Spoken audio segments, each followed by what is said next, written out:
नमस्कार, आप देख रहे हैं सत्य हिंदी का सुबह 9 बजे का बुलेटिन और मैं हूं आपके साथ कृति सिंह। आइए रुक कर लेते हैं इस वक्त की बड़ी खबरों का। पीएम मोदी को मिला सेशेल्स का सर्वोच्च सम्मान, विपक्ष बोला कमजोरी समझ गए। शिंदे ने उद्धव पर कसा तंज, फडणवीस को बताया राजनीति का बेहद चतुर नेता। स्टालिन का टीवी के सरकार पर हमला, बिजली कटौती और कानून व्यवस्था पर सवाल। पाकिस्तान ने फिर किया अफगानिस्तान पर हमला, 29 आतंकियों को मारने का दावा। अमेरिका ईरान ने रोके हमले, अब दोहा में होगी हाई लेवल की शांति बातचीत। पीएम मोदी सेशेल्स दौरे पर हैं। इस दौरान रविवार को उन्हें सेशेल्स का सर्वोच्च सम्मान guardian of the blue horizon से नवाजा गया। आपको बता दें कि इस्राएल के कनेसेट मेडल के बाद अब ये एक और ऐसा सम्मान है जो सिर्फ पीएम मोदी को मिला है, यानी कि सेशेल्स में ये सम्मान पीएम मोदी से पहले किसी और को नहीं दिया गया है। बताया जा रहा है कि ये सम्मान पर्यावरण संरक्षण, समुद्री संसाधनों की सुरक्षा और सतत विकास के क्षेत्र में नेतृत्व के लिए दिया जाता है।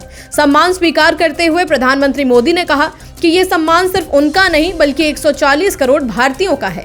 उन्होंने इस सम्मान को सभी देशों को समर्पित किया जो जलवायु परिवर्तन जैसी वैश्विक चुनौती से लड़ रहे हैं और आने वाली पीढ़ियों के लिए पर्यावरण बचाने का संकल्प लेकर आगे बढ़ रहे हैं। इससे पहले प्रधानमंत्री मोदी और सेशेल्स के राष्ट्रपति पैट्रिक हरमिनी के बीच प्रतिनिधिमंडल स्तर की अहम बैठक हुई। बैठक के बाद दोनों देशों के बीच कई महत्वपूर्ण समझौता ज्ञापनों यानी कि MOU पर भी हस्ताक्षर किए गए। पीएम मोदी को सेशेल्स का सर्वोच्च सम्मान guardian of the blue horizon मिलने से भारत में अब सवाल उठने लगे हैं। पीएम मोदी को मिले मेडल में स्पेलिंग की गलती ने इस विवाद को और तेज कर दिया है। कांग्रेस नेता सुप्रिया श्रीनेत ने एक्स पर लिखा कि सेशेल्स ने 4 दिन पहले अवार्ड बनाया और मोदी जी लपके हुए उसे लेने भी पहुंच गए। यहाँ एक नया अवार्ड इजाद करके नरेंद्र मोदी को दिया गया है, लेकिन सेशेल्स वालों ने ये सब इतनी जल्दी में किया कि सील पर रिपब्लिक ऑफ सेशेल्स ही गलत लिख डाला। कांग्रेस नेता ने याद दिलाया कि इससे पहले भी मोदी को इस्राएल ने ऐसा ही एक अद्भुत अवार्ड दिया था और उसके पहले कुछ विदेशियों ने फिलिप कोटलर अवार्ड दिया था। ये सब ना मोदी जी से पहले और ना उनके बाद किसी और को दिए गए हैं। भक्त निहाल हैं कि मोदी जी को अवार्ड मिल रहा है। वो बेचारे क्या जाने कि विदेशी मोदी जी की कमजोरियां समझ चुके हैं। बस अवार्ड देकर मूर्ख बनाओ। सुप्रिया ने दावा किया कि सेशेल्स के दौरे के दौरान भारत ने $175 मिलियन यानी कि लगभग 1500 करोड़ रुपए की आर्थिक मदद देने का फैसला किया है। $125 मिलियन लाइन ऑफ क्रेडिट और $50 मिलियन की ग्रांट है जो वापस नहीं होगी। भक्त ताली थाली बजा सकते हैं। महाराष्ट्र के उप मुख्यमंत्री एकनाथ शिंदे ने उद्धव ठाकरे पर निशाना साधते हुए कहा कि मुख्यमंत्री देवेंद्र फडणवीस बहुत चतुर व्यक्ति हैं और उन्हें अच्छी तरह पता है कि चालाक दोस्त कितना खतरनाक हो सकता है। शिंदे का ये बयान उस समय आया जब उनसे फडणवीस और उद्धव ठाकरे के एक ही विमान से मुंबई से नागपुर जाने को लेकर सवाल पूछा गया। शिंदे ने कहा कि साल 2019 में भी बीजेपी और अविभाजित शिवसेना ने साथ मिलकर चुनाव लड़ा था और साथ ही सफर भी किया था, लेकिन बाद में उद्धव ठाकरे ने अलग रास्ता चुनते हुए कांग्रेस के साथ सरकार बना ली। इसी संदर्भ में उन्होंने कहा कि फडणवीस अब अच्छी तरह समझते हैं कि किस पर कितना भरोसा करना चाहिए।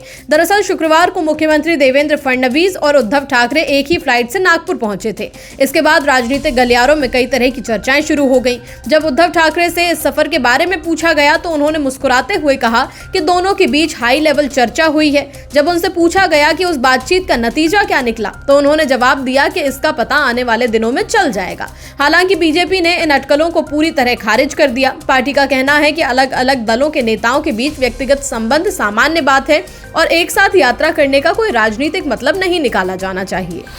डीएमके अध्यक्ष M.K. स्टालिन ने रविवार को चेन्नई में आयोजित एक कार्यक्रम में टीवी के सरकार पर कई गंभीर आरोप लगाए। उन्होंने कहा कि राज्य में बिजली कटौती और किसानों के प्रदर्शन जैसे बड़े मुद्दे सामने हैं, लेकिन सरकार इन समस्याओं का समाधान करने के बजाय लोगों का ध्यान दूसरी ओर मोड़ने की कोशिश कर रही है। स्टालिन ने दावा किया कि डीएमके सरकार के पिछले 5 वर्षों में तमिलनाडु ने विकास के कई नए कीर्तिमान बनाए। उन्होंने कहा कि राज्य भारत की दूसरी सबसे बड़ी अर्थव्यवस्था बना और सरकार की कल्याणकारी योजनाओं का लाभ समाज के हर वर्ग तक पहुंचाया गया।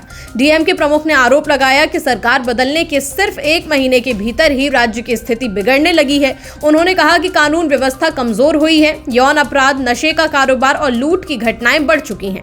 स्टालिन ने यह भी आरोप लगाया कि ऐसे कई मामलों में सत्तारूढ़ दल के नेताओं के नाम सामने आ रहे हैं। हालांकि इन आरोपों पर टीवी के सरकार की ओर से तत्काल कोई प्रतिक्रिया सामने नहीं आई है। गुरु ग्रंथ साहिब बिल के मुद्दे पर पंजाब के मुख्यमंत्री भगवंत मान ने बड़ा ऐलान करते हुए कहा कि आम आदमी पार्टी पंजाब के सभी मंत्री और विधायक श्री अकाल तख्त साहिब के सामने सोमवार को यानी कि आज पेश होंगे।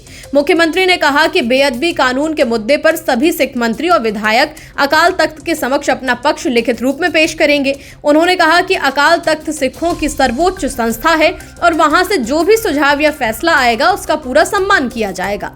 पेशी के बाद सभी नेता मीडिया के सामने भी अपनी बात रखेंगे। जब मुख्यमंत्री भगवंत मान से पूछा गया कि क्या वो खुद भी अकाल तख्त के सामने पेश होंगे तो उन्होंने कहा कि उन्हें व्यक्तिगत रूप से तलब नहीं किया गया है। उन्होंने स्पष्ट किया कि सरकार की ओर से मंत्री, विधायक और पंजाब विधानसभा के स्पीकर कुलतार सिंह संधवा अपना पक्ष रखेंगे।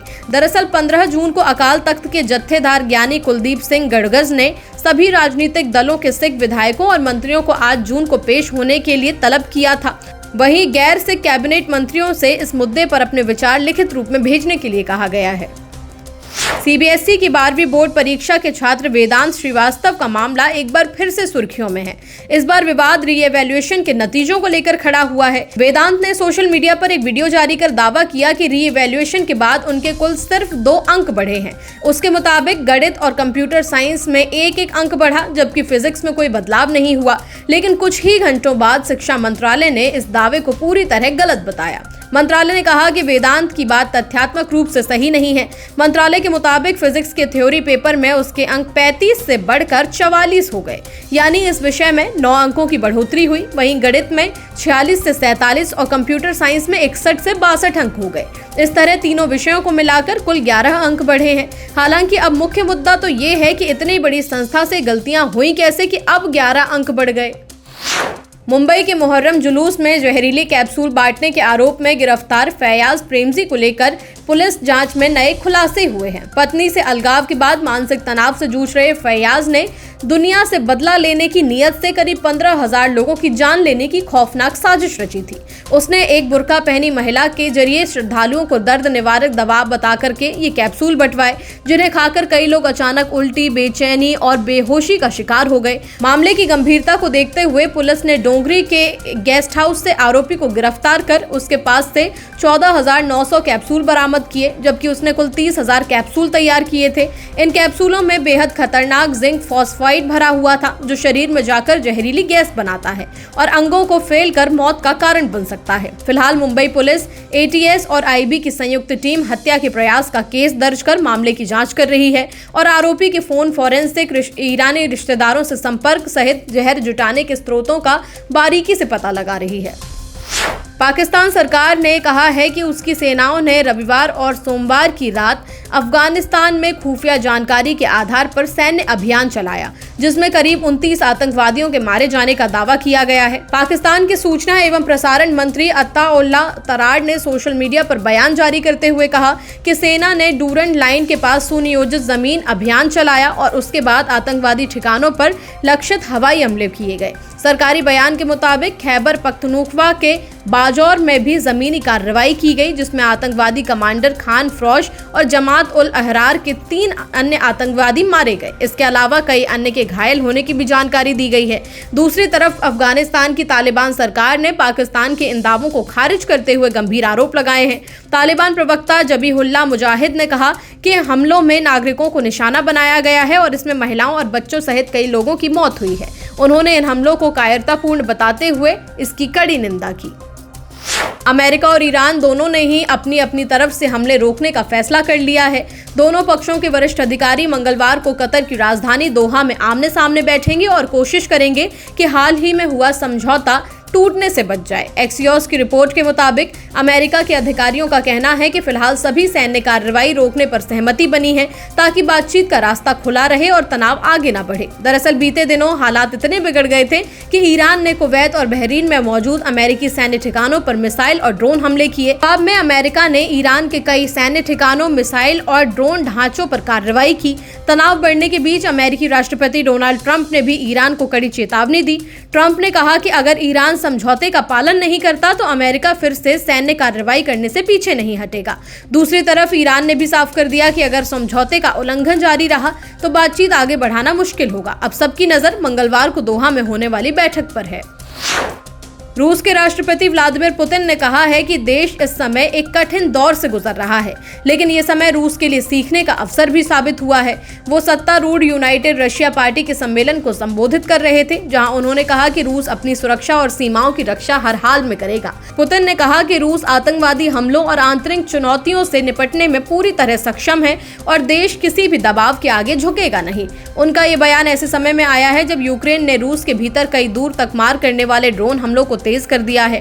यूक्रेनी राष्ट्रपति व्लादिमीर जेलेंस्की ने कहा कि ये हमले रूस की युद्ध क्षमता को कमजोर करने के लिए किए जा रहे हैं। उनके मुताबिक हर हमला रूस की सैन्य संसाधनों को कम कर रहा है और शांति की दिशा में एक कदम है। दूसरी तरफ यूक्रेन ने भी कहा कि रूस ने रात भर 142 ड्रोन और 8 मिसाइलें दागी, जिनमें से अधिकांश को उसके एयर डिफेंस सिस्टम ने रोक दिया। फिलहाल इस बुलेटिन में इतना ही। सुबह 11 बजे फिर होगी मुलाकात नई खबरों के साथ। तब तक के लिए नमस्कार।